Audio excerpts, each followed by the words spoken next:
लेकिन आपको मैं ऐसे ऐसे ट्रिक्स बताऊंगी ना, ऐसी ऐसी चीज़ें बताऊंगी ना, आप लोग कहेंगे कि वाकई सुकून आ गया, टेंशन ही ख़त्म कर दी। स्किन हमारी बहुत ज़्यादा डल हो जाती है और ग्लो ख़त्म हो जाती है और एक्नी बहुत ज़्यादा निकल आती है। तो इसका बेहतरीन हाल ये है ना कि आपने सैरी के टाइम ना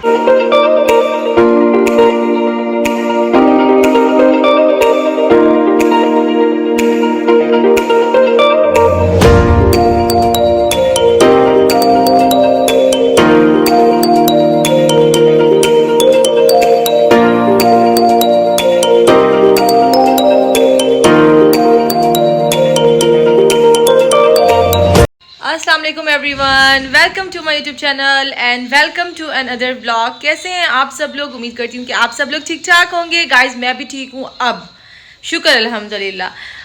2 दिन से ना पिछले मेरी तबीयत कुछ ठीक नहीं थी। स्टिल अभी भी आप मेरी आंखें देख सकते हैं कि कितनी स्वेल हुई हैं। यानी मुझे खुद भी पता नहीं चला कि मेरे साथ प्रॉब्लम क्या हुई है। मीन्स कि मुझे ना ऐसे जब मैं उठती थी बिस्तर से तो मुझे चक्कर से आ रहे थे, लेटू तो मैं बिल्कुल ठीक हूँ। यानी 2-3 दिन से ना मेरे साथ यही कुछ ही हो रहा था। पहले हल्का हल्का था, आज कुछ बेटर हुआ है। आज जैसे ही मेरी तबीयत कुछ बेटर हुई तो मैंने कहा जल्दी से ना अपनी यूट्यूब फैमिली के साथ गपशप लगाते हैं और आज व्लॉग बनाते हैं। तो बस तबीयत ठीक हो ना तो सारा सिस्टम ठीक होता है। तो जब तबीयत ख़राब हो जाए ना तो आपको पता है घर भी डिस्टर्ब होता है और कहीं भी तवज्जो ना प्रॉपर तरीके से ना नहीं दी जाती। तो बड़ा दिल था कल भी मेरा, मैंने आज भी अभी भी मुझे हिम्मत यकीन माने नहीं हो रही थी, लेकिन मैंने कहा नहीं मैंने व्लॉग बनाना है। कल भी मेरा व्लॉग मिस हो गया तो आज मैंने ज़रूर बनाना है। बट आप लोग ना कोई इंटरेस्ट नहीं दिखाते। मैं आपके लिए इतने शौक से, इतने मेरा दिल कर रहा था कि मैं यूट्यूब फैमिली के साथ गपशप लगाऊं आप लोगों के साथ, लेकिन आप लोग ना कोई इंटरेस्ट नहीं दिखाते, ना चैनल को सब्सक्राइब करते हैं, ना वीडियोस को लाइक करते हैं, ना शेयर करते हैं, ना कमेंट करते हैं। तो भाई आप लोगों ने भी इंटरेस्ट शो करनी है ताकि मैं और हैप्पी होकर आप लोगों के लिए अच्छे अच्छे व्लॉग्स बना सकूं। तो जल्दी से जाके चैनल को सब्सक्राइब कर लें और जिन लोगों ने अभी तक बेल आइकन को नहीं दबाया ना सब्सक्राइब करने के बाद तो बेल आइकन को दबाएं ताकि हर नई आने वाली वीडियोस का नोटिफिकेशन आप लोगों को मिले। मोस्टली लोग सब्सक्राइब कर लेते हैं लेकिन बेल आइकन नहीं दबाते, जिस वजह से ना जो है वो हर नई आने वाली वीडियो का जो है ना वो लिंक आप लोगों के पास नहीं आता। चले जी, बातें बहुत ज्यादा हो गई, देर के बगैर अपना आज का ये ब्लॉग स्टार्ट करते हैं। Let's go. अभी की अपडेट गाइज यही है कि अभी जब जस्ट तबीयत ठीक हुई है तो मुझे ना बच्चों ने कहा कि मम्मा चलना है, हम लोग चलते हैं, कुछ ग्रॉसरी की शॉपिंग करके आते हैं। अम्मी भी मुझे यही कह रही थी कि ग्रॉसरी वगैरह खत्म है तो वो लेके आते हैं। तो मैं अभी सोच रही हूँ कि आज जाएं या कल जाएं, क्योंकि थोड़ी सी अभी बेटर हुई है तबीयत। अभी भी हल्के हल्के ना ऐसे चक्कर से आ रहे हैं। मैंने अभी जाना है चेक करवाने डॉक्टर को भी, क्या वजह है। उठूँ तो ठीक है, सोई रहूँ तो ठीक नहीं, मुझे जो है ना वो चक्कर नहीं आते, जैसे उठो तो फिर चक्कर आने लग जाते हैं। बट बाहर का मौसम आज बड़ा प्यारा है। कल 2-3 दिन से ही मौसम ना इतना अच्छा हुआ है, वो देखें कितना प्यारे क्लाउडी वेदर हुआ है। सारा वेदर क्लाउडी हुआ है। जब वेदर बहुत प्यारा हो ना तो हमारा मूड ऑटोमेटिकली अच्छा हो जाता है। लेकिन जब तबीयत अच्छी ना हो ना तो आप यकीन माने आपको यहाँ ये वेदर, ये चहचहाट परिंदों की और मौसम, बादल, बारिश, कोई चीज़ अच्छी नहीं लगेगी। लास्ट टाइम हमारी जिस दिन बारिश हुई है ना, मैंने आपके साथ ब्लॉग शेयर किया था, आई थिंक आखिरी ब्लॉग शायद वही था, नहीं आखिरी ब्लॉग था कंपटीशन का। तो उसी दिन ही मेरी तबीयत ख़राब हुई थी। जिस दिन बारिश ना उस दिन हुई थी, पर उस दिन लाइट थी, पर ज़्यादा हो गई तो फिर मुझसे ना उठा नहीं जा रहा था। खैर तबीयत तो ऐसे चलती रहती है, कभी अप कभी डाउन। तो किन किन लोगों ने जो है वो रमज़ान की तैयारियां करनी है, रमज़ान की तैयारियां, रमज़ान के हैक्स मैं आप लोगों के साथ अभी से शेयर करूं। अब गर्मियां स्टार्ट होने वाली हैं तो मेरा मशवरा ये है, मैं आपको मशवरा ये दूंगी कि अभी इतनी जल्दी ना बनाएं। रमज़ान से 1 वीक पहले ना तैयारी करना स्टार्ट करें, मतलब फ्रोज़न आइटम की, लाइक समोसे, रोल्स और टिक्कों को मसाला लगा के बास लोग रख देते हैं और बल्ले भी बन जाते हैं। मतलब फ्रोज़न आइटम अभी ना बनाएं, क्योंकि अब मौसम भी चेंज हो रहा है और लोड शेडिंग भी बहुत ज़्यादा हो रही है, जिसकी वजह से फ्रिज काफ़ी टाइम तक बंद रहती है ना। हमारे यहाँ तो बहुत लंबी लोड शेडिंग होती है। मतलब आप ये देख लें कि 5-5, 6-6 आवर्स जो है ना वो लाइट नहीं आती। ज़्यादा टाइम तक जब हो जाए ना तो पानी वगैरह आने लग जाता है, आप लोगों को पता है। तो हमारी वो बने बनाए समोसे, रोल और ये चीज़ें ख़राब हो जाती हैं। तो अब मौसम ऐसा चेंज हो रहा है, वो ठंड नहीं रही कि अब फ्रिज बंद भी रहे तो कोई इन चीज़ों का असर नहीं पड़ता। अब मौसम चेंज हो रहा है तो मैं तो यही मशवरा तो दूँगी कि रमज़ान से 1-2 दिन पहले ही ये चीज़ें बनाएंगे हम। मैंने भी अभी ये चीज़ें कुछ नहीं बनाई, नहीं तो बहुत सारी चीज़ें होती हैं रमज़ान की तैयारी की। तो अभी इस टाइम जनाब मगरिब का टाइम हो रहा है। आज मैंने लेट व्लॉग स्टार्ट किया, अपना मॉर्निंग से नहीं किया क्योंकि तबीयत ठीक नहीं थी। तो अभी इस टाइम बच्चे जो हैं वो अकेडमीज़ गए हुए, हमदिया अपनी गई भी अकेडमी, और अजान और मीरब ने आज छुट्टी कर ली है क्योंकि आज इन्होंने अपनी मानो को नहलाया है। हमें कहते थे कि मम्मा हमने ना अपनी मानो को नहलाना है, मानो बहुत गंदी हुई है। इनकी कैटो बहुत गंदी हुई है। कैटो को नहलाए हो जी? अच्छा, आज ना मैंने आप लोगों से ना कुछ बातें भी डिस्कस करनी थी, लाइक रमज़ान के बारे में। रमज़ान में ना हमें अपना टाइम कैसे मैनेज करना चाहिए।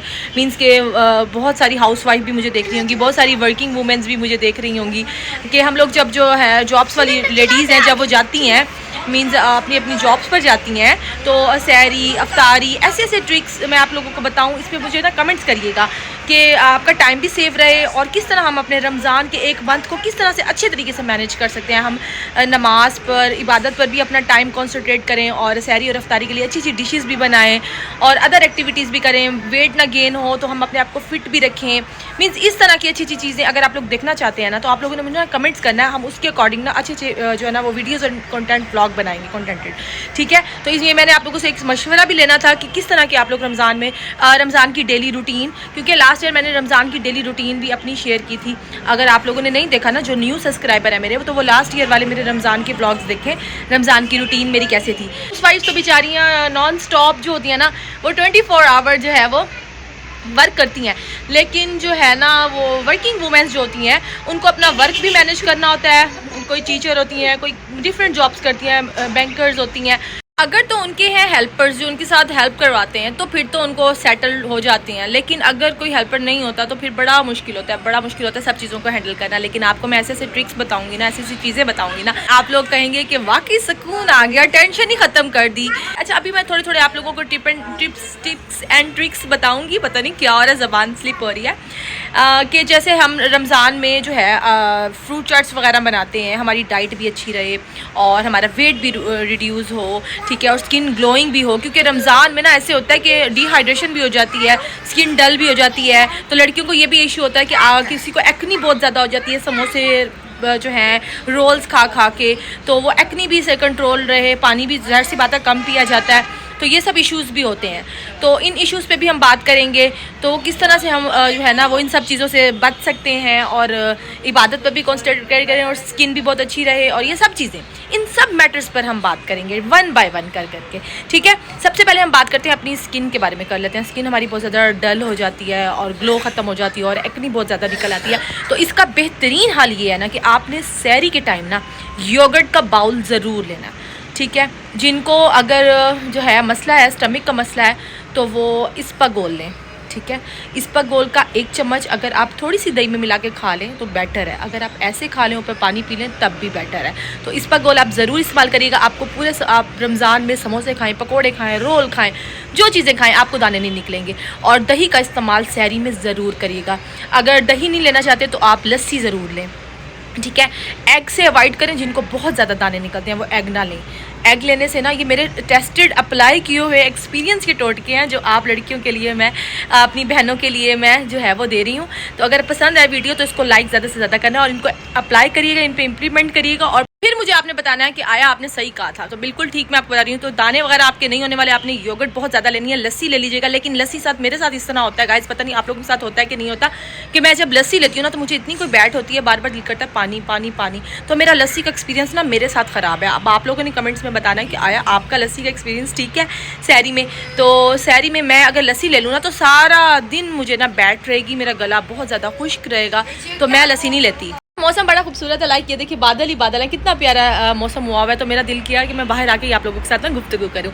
और एक मुझे अक्सर ना कमेंट आ जाता है जब मैं इस ना कि कोई कंटेंटेड व्लॉग्स वीडियो टाइप बनाती हूँ ना, तो आज आप पूरे व्लॉग में अकेली थी, बच्चे नहीं थे।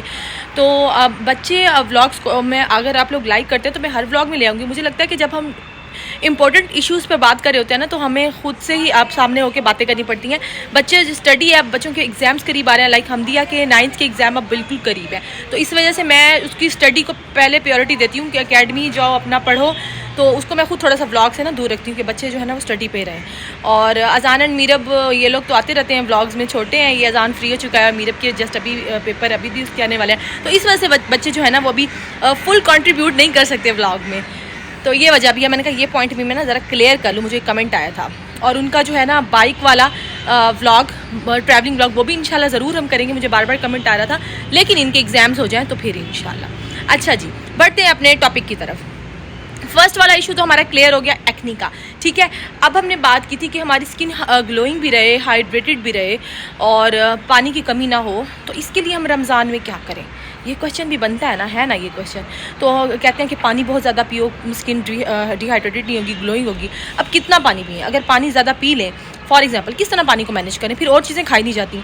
मतलब अगर आप फ़ौरन से पानी ना पिए, अफ्तारी के फ़ौरन बाद जैसे अजाने हो, ज़्यादा पानी ना पिए, वो हमारा पेट ना फूल जाता है, फिर हमसे ज़्यादा जो है ना वो और कोई चीज़ें खाई नहीं जाती। पहले पहले मैं भी ऐसे करती थी, मतलब कि जैसे अफ्तार किया रोज़ा, खजूर खाई, पानी का एक गिलास पी लिया, फिर कोई चीज़ खाई। नहीं, आपने ऐसे नहीं करना। मैं तो कहती हूँ आप ऐसे करें ना, मगरिब की नमाज़ के बाद थोड़ा सा चहलकदमी करने के बाद ईशा से स्टार्ट करें पानी पीना ना, ईशा से स्टार्ट करें। और अफ्तारी के टाइम जो है वो मीठे शरबत जैसे कि रूह अफ़ज़ा, नींबू पानी, इन चीज़ों को भी ना थोड़ा थोड़ा लें आप। ज़रा जैसे कि फ्रूट चाट हो गई, पकौड़ियाँ हो गई, फ्रूट्स हो गए, इन चीज़ों की तरफ जो है ना पहले तवज्जो दें। फर्स्ट प्रायोरिटी इनको रखें, इनको लें। उसके बाद जो है ना वो बाकी पानी वगैरह लें, वो ईशा के बाद लेना स्टार्ट करें। तो आपको एक तो वो गैस वगैरह नहीं होगी, कॉन्स्टिपेशन का मसला भी नहीं रहेगा, और जो हमारी गैस के इशू होते हैं ना वो भी नहीं होंगे, ठीक है। और वो हमें अपना जो अपना ब्लोटिंग का इशू होता है ना, बाज़ लोगों को ब्लोटिंग का इशू भी होने लग जाता है, तो वो भी नहीं होगा, ठीक है। तो ये ट्रिक भी ज़रूर आजमाइएगा, मुझे ज़रूर बताइएगा कि कैसा लगा आपको। आपने फ़ौरन पानी नहीं पीना, ईशा की नमाज़ के बाद ना थोड़ा, हाँ अफ्तारी के बाद 1-2 घूंट जैसे सारा दिन का होता है वो तो लेना है, लेकिन ज़्यादा से पानी नहीं पीना। फिर आपसे ना सारा दिन 1-2 पहला हफ्ता हमारा जो है ना वो अजीब सा हुआ होता है, गुजर रहा होता है, मीन्स हमें लग रहा होता है कि आज खाया पिया कुछ भी नहीं, फिर भी ऐसे ना हैवी से हम फील हो रहे होते हैं। तो ये चीज़ें नहीं होंगी अगर आप इनको इन पर अप्लाई करेंगे, ठीक है। तो हमारा जो है ना स्किन भी जो है वो अच्छी रहेगी। पानी आपने पीना है, उसके बाद जो है ना आपने फ्रूट्स का इस्तेमाल ज़्यादा करना है। पकोड़े, समोसे, तले हुए आइटम, फ्रोज़न आइटम, नगट्स वगैरह, ये जो नगट्स वगैरह ना, इन चीज़ों का ना थोड़ा सा कम इस्तेमाल करें और फ्रूट्स की तरफ ज़्यादा है। फ्रूट्स सैलड्स बनाएं, फ्रूट चाट बनाएं, और ऑरेंज जूस लें, और इस तरह के लेमन की जो है ना उसमें भी विटामिन सी है, तो नींबू पानी वो बनाएं। इस तरह से स्किन भी ग्लोइंग रहेगी और हमारी स्किन डल भी नहीं होगी, रफ़ भी नहीं होगी। तो ये इशू भी हमारा सॉल्व हो गया। अच्छा, अफ्तारी के बाद हम इतने कुछ ज़्यादा थक जाते हैं ना, फिर हम कहते हैं कि अब उठा ही नहीं जा रहा, लेट जाते हैं अफ्तारी करते। ईशा की नमाज़ पढ़ी और फिर हम सो गए, बस हमें ऐसा लगता है किसी ने हमारा सांस ही निकाल लिया अफ्तारी के बाद, तो हम एक्टिव नहीं रहते। तो कैसे हम एक्टिव रहें? हम थोड़ी सी वॉक भी करें, हम थोड़ी सी क्लिनजिंग भी कर लें। आगे हम कहते हैं कि ईद आने वाली है, तो ईद के लिहाज से हम जो है ना वो किस तरह जो है अपने आप को प्रिपेयर भी करें, क्योंकि जो है सारा दिन जो है वो रोज़े के साथ मतलब इबादत करना और अपना जो है अफ्तारी सहरी बनाना, घर के काम काज, तो हमें टाइम नहीं मिलता। तो हमारे लिए टाइम जो बेस्ट अपनी स्किन केयर का है और हमारी अपनी मी टाइम जो है वो निकलता है ईशा की नमाज़ के बाद। तो उसमें आपने क्या करना है, आपने उठना है, थोड़ी सी हिम्मत करनी है, जल्दी जल्दी ब्रिस्कली वॉक करनी है, ठीक है। आपने अपने लॉन में वॉक कर लेनी है, आपने अपने टेरेस पर वॉक कर लेनी है, आपने अपने सहन पे चले जाना है, ब्रिस्कली वॉक करें, ठीक है। और अच्छी सी अपनी फेवरेट सी कोई जो है ना वो जो है नाच चला लें, ठीक है। क्योंकि रमज़ान है तो आप मेरी फेवरेट्स इतनी नातें हैं ना, मैं आपको क्या बताऊं। आजकल ना मेरी कर दे करम मौला कर दे करम वाली जो नात है ना, वो आजकल मेरी इतनी फेवरेट है ना कि अगर मैं डिसार्ड भी हुई होती हूँ ना, लाइक थकी हुई होती हूँ, तो उसको जैसे प्ले करती हूँ ना तो बड़ी अच्छी सी फीलिंग आती है। तो डिसार्ट मत हुआ करें, डिप्रेस मत हुआ करें, टेंशन भी ना लिया करें। टेंशन की वजह से भी हमारा जो है ना वो कलर पर भी असर पड़ता है। देखिए, टेंशन मुख्तलिफ मसाइल की वजह से हो सकती है। टेंशन घर के इश्यूज़ की वजह से हो सकती है, सबको, ठीक है। किसी को टेंशन किसी वजह से है, किसी को टेंशन किसी वजह से। हर किसी की लाइफ में प्रॉब्लम्स हैं, ये तो बात कन्फर्म है। कोई भी इंसान परफेक्ट नहीं है। कोई भी इंसान ये नहीं कह सकता कि हमें तो कोई टेंशन है ही नहीं भाई अपनी ज़िंदगी में, ऐसे नहीं होता। सबकी ज़िंदगी में टेंशन चल रही होती हैं, बट ये है कि कोई बताता है और कोई नहीं बताता। तो टेंशन के मैं तो टेंशन्स को ऐसे डील करती हूँ, अल्हम्दुलिल्लाह, शुक्र अल्हम्दुलिल्लाह, अभी तक तो कोई ऐसी सीरियस टेंशन है नहीं। बस बच्चों की स्टडी की टेंशन, उनको टाइम मैनेज करना कि बेटा तुमने पढ़ना है, अकेडमी को तुमने मिस नहीं करना, जाना है। बच्चे ना थोड़ी गुर्तियाँ मार जाते हैं ना, छुट्टी कर लेते हैं, तो मुझे यही ज़्यादा टेंशन होती है बच्चों की कि जब ये नहीं जा रहे होते, कभी ऐसे बिहेव करते हैं कि मम्मा नहीं आज तो हाथ छोड़ दें, हमें आज तो छोड़ दें। तो मैं ना बड़ी पॉजेसिव होती हूँ पढ़ाई के मामले में कि तुमने जाना है। लेकिन जब फिर टेंशन ले लेती हूँ ना तो फिर मेरी हेडेक स्टार्ट हो जाती है। तो फिर मैं इसको डील करने के लिए ना मैं अपने फेवरेट जो नातें होती हैं ना उनको चलाऊँ ना, तो यकीन माने बाज़ लोग गाने भी चलाते हैं, गाने भी सुनने चाहिए। आप कहेंगे बड़ी आई मुलवानी और नाता दस रही है, तो ये बात नहीं है गाइज़, मेरी बात सुने, फ़न भी ज़रूरी है ना। तो आप सॉन्ग्स भी सुने, आप नाते भी सुने। लेकिन मैंने ये देखा है, मैं अपनी लाइफ में मैं आपके साथ शेयर करूं कि जब मैं डिप्रेस होती हूँ ना, सॉन्ग्स भी चलाऊं तो तब भी हैप्पी होती है। लेकिन जब मैं नाते अपनी फेवरेट सुनूँ ना तो रूहानी सुकून मिलता है। नमाज तो हम पढ़ेंगे, सबसे पहले तो रूहानी और दिमागी सुकून आपको नमाज और कुरान पाक की तिलावत से मिलेगा, जो आपने पढ़नी ही पढ़नी है रमज़ान में। आपका माशाल्लाह सारा महीना ही रौनक से गुजरेगा। लेकिन समटाइम ऐसे होता है ना कि हम ढीले हुए पड़े होते हैं। मैं आपको बता रही हूँ कि ईशा की नमाज़ के बाद जब हम बिल्कुल थके, हम मांदे बिस्तर पर लेटे पड़े होते हैं, उस टाइम हम अपने आप को एक्टिवेट कैसे करें। तो अच्छी चीज़ मज़े की जो है आप अपनी फेवरेट स्नात वगैरह लगाएं, कलाम लगा लें, कवाली लगा लें, वो सुने। तो आप फिर उठें, वॉक करने जाएँ, कान में हैंड फ्री लगा लें और वॉक करें। इससे आप एक्टिव भी रहेंगे, आप थकेंगे भी नहीं और आप स्मार्ट भी रहेंगे। कैसा लगा ये टिप? अच्छा था ना? अच्छा था तो लाइक करना है, ठीक है। चलें जी, ये भी हमारे इशू क्लियर हो गए। अच्छा, अब शॉपिंग के बारे में करते हैं कि ईद की शॉपिंग कैसे की जाए करते हैं, आप लोग कैसे करते हैं मुझे बताएं। बाज़ लोग रमज़ान से पहले कर लेते हैं, बाज़ लोग जो है ना वो रमज़ान के दौरान करते हैं। तो किस तरह शॉपिंग करते हैं आप लोग, ये भी मुझे ज़रूर बतानी है आपने। अच्छा, मैं उन लोगों में से हूँ कि मैं पता क्या करती हूँ, मैं यूँ करती हूँ कि पहला इश्रा जब गुजर जाता है ना तो सेकंड इश्रा स्टार्ट होता है ना, तो अफ्तारी के बाद हम लोग जाते हैं शॉपिंग करने के लिए, मेरे साथ ये होता है। तो लेकिन अगर दूसरा इश्रा भी ख़त्म हो जाए ना तो तीसरे इश्रे में आप जाए ना, तो मेरा ये मशवरा दूँगी, तो अच्छी अच्छी जो वैरायटी है ना वो सारी उड़ जानी है। लेकिन अगर आप अपना टाइम सेव करना चाहते हैं, हर कोई ऐसे नहीं कर सकता, तो आप रमज़ान से पहले ही शॉपिंग कर लें। जैसे कि आजकल ये दिन है, बच्चों के ईद के कपड़े ले लें, अपने ले लें, कहाँ से आ गई मक्खी तो अपने ले लें, बच्चों के ले लें, बहुत फुल वैरायटी, ह्यूज वैरायटी होती है, आप जाके ले लें। आप में से अक्सर लोग लेते भी होंगे, लेकिन मैं ये समझती हूँ कि ईद की जो वो सही मायनों वाली वैरायटी निकलती है ना, ईद ये प्रॉपर ईद के ड्रेसेस हैं वो निकलते हैं रमज़ान के पहले इशरे के बाद, सेकंड इशरे से स्टार्ट होते हैं। तो मैं जब पहले ले लेती हूँ ना तो बाद में देखती हूँ, मैंने कहती हूँ ये कितने अच्छे थे, मैं ये ले लेती, मैंने क्यों जल्दी कर दी। तो इस वजह से मैं जो है ना वो अफ्तारी के बाद जो है ना, तो टाइम भी काफ़ी ज़्यादा, फिर दुकानें काफ़ी देर तक खुली रहती हैं, तो फिर मैं उस टाइम जाके शॉपिंग करती हूँ बच्चों की और अपनी ना। तो मैं इस तरह से करती हूँ, और आप लोगों ने भी बताना है कि आप लोग किस तरह से करते हैं। तो जनाब, शॉपिंग भी हमारी डन हो गई, हमारी डाइट भी हो गई, हमारी सारी चीज़ें हो गई। अगर कोई पॉइंट रह गया तो वो आप लोगों ने मुझे ज़रूर बताना है कि कौन सा पॉइंट रह गया जिस पर हमने डिस्कस नहीं किया। तो उम्मीद करती हूँ कि आपको आज का मेरा ये छोटा सा ब्लॉग पसंद आया होगा। अगर पसंद आया तो वंस अगेन इसको आपने मेरे जो है ना वो चैनल को सब्सक्राइब करना है, ठीक है, और ज़्यादा से ज़्यादा शेयर करना है, ठीक है। आई थिंक हमारे सारे पॉइंट हो गए हैं क्लियर। अगर वीडियो पसंद आई हो तो वंस अगेन लाइक करें, और अगर आपने मेरी डेली रूटीन्स वगैरह देखनी है तो लास्ट ईयर के मेरे व्लॉग्स देखें, और मुझे मतलब कमेंट बॉक्स में भी बताएं कि आगे आप किस तरह के व्लॉग्स देखना चाह रहे हैं, किस टॉपिक पे हम बनाएं, तो ये सब आपने मुझे बताना है, ठीक है ना।